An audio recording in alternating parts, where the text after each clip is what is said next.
Hello, community, and welcome back to another Keeping It Real with Dr. Anita podcast. I am your host, Dr. Anita Polite Wilson. It may not seem like I know who I am, but I am Dr. Anita Polite Wilson, and I am a C-suite trusted advisor, elite team strategist, and board director, preparing organizations to navigate culture, complexity, and change. We are back for our second conversation with Ms. Britt Hogue, the founder and CEO of The Collective Good, and we're going to be focusing on DEI and the fact that the term is being thrown around a lot, may be misused, may be misappropriated, may be overly politicized.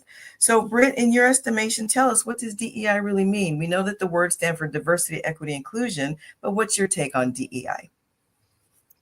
DEI to me is really about core values. Like you said, it's diversity, equity, and inclusion. But when I think about what does it actually mean, I drop down below those words and really get to, well, what do we mean by inclusion? Well, we're talking about respect. We're talking about folks feeling seen, feeling heard, feeling valued. We're talking about treating people fairly, having systems that treat people fairly with equity. We're talking about, wanting to understand different perspectives and seeing value in our differences, but also staying in the conversation to recognize that we're not just about our differences. We often also have a lot in common. There's a lot of debate around what does equity mean versus what does equality mean. Tell us from your perspective the difference in the two words.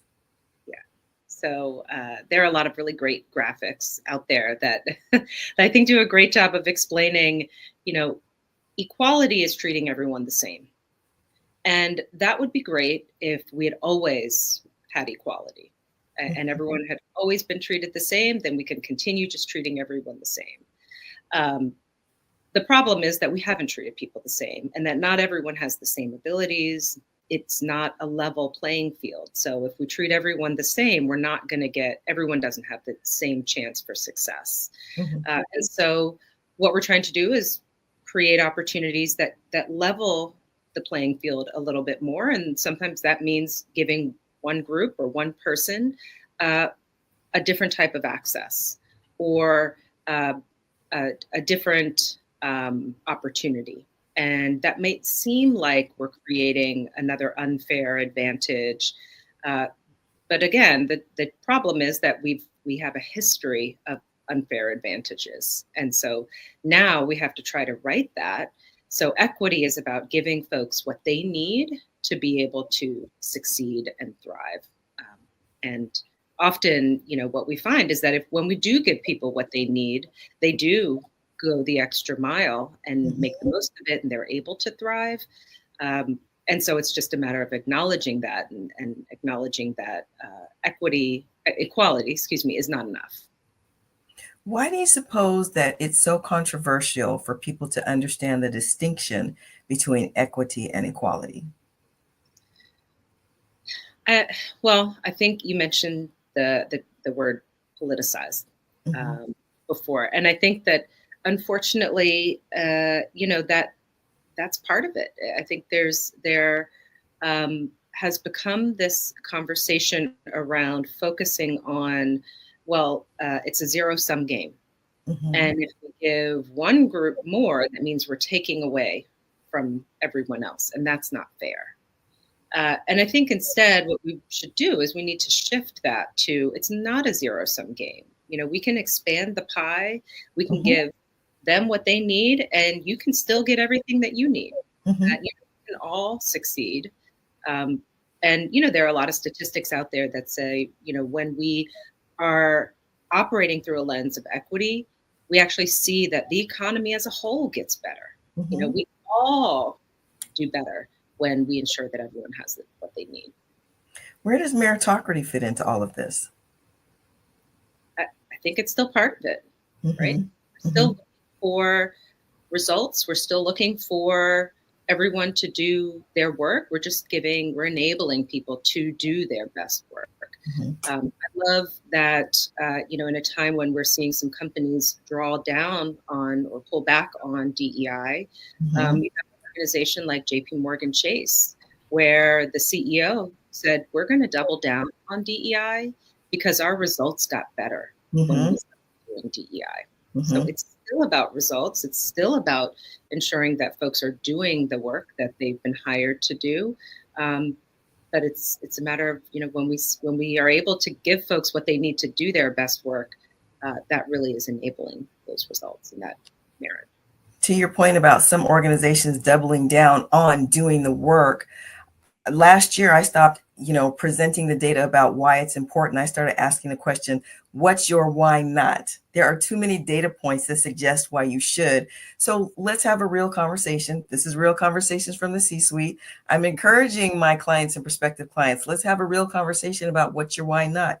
Is it because you don't want to share power? Is it because you really think you don't want to increase the pie? Is it really because you think that you can't find qualified folks? Or is it just because you don't want to fish from a pond that you've always fished in? What is your why not? That said, I want to go to this next question about folks pushing back on the use of the term DEI. You say that we've always had DEI, just under different names, and will continue to do so no matter what. Why do you suppose that is? Well, the concept of DEI has evolved over time. I think back to when I first started my career and there was a focus on diversity. DEI wasn't even a thing. And diversity was really narrow in its definition, at least in the organization that I was a part of. It was women moving into senior leadership roles. And the data, and we saw there's a drop off, and the number of women that are actually progressing into senior leadership. And that was great. There was a focus on diversity. The problem was that when you only focus on diversity, things don't change for good. You'll have a couple of people who get promoted and they might get executive coaching and they might get the supports they need to stay in those roles, but the system didn't change and the conditions didn't change. So again, the organization that I was a part of, it was still a good old boys club. There were just a couple of women sprinkled now in that senior, in the C-suite. And so inclusion became part of the conversation. We said, okay, well, you have to change the conditions in order for folks to be able to succeed, not just do the diversity piece. And then it was, now we have to make sure that everyone has the full supports they need to be able to succeed. And so, so the DEI has been changing. It's been evolving over all of the years, all of my professional years. I think it will continue to evolve and change. And so we may just be at a point right now where we just have to change the language we're using. I believe that we're going to keep doing it. Organizations are going to realize that they can't just simply stop the things that are under DEI if they want to keep their employees, if they want to keep their customers, if they want to continue to see those strong results. And so, maybe they call it culture. We just abandon the whole term, but we keep doing the things. I hope that that's the case. If the DEI conversation is one that just gets harder to have, we find other ways to see it through.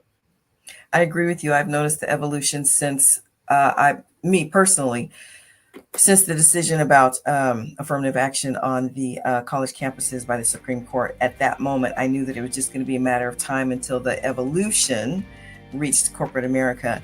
And community, when we come back, we're going to talk a little bit more about the negative view of the concept DEI and how we can still manage to progress forward. So again, please come back for this continuing series of Real Conversations from the C-Suite with Ms. Britt Hogue, the founder and CEO of The Collective Good.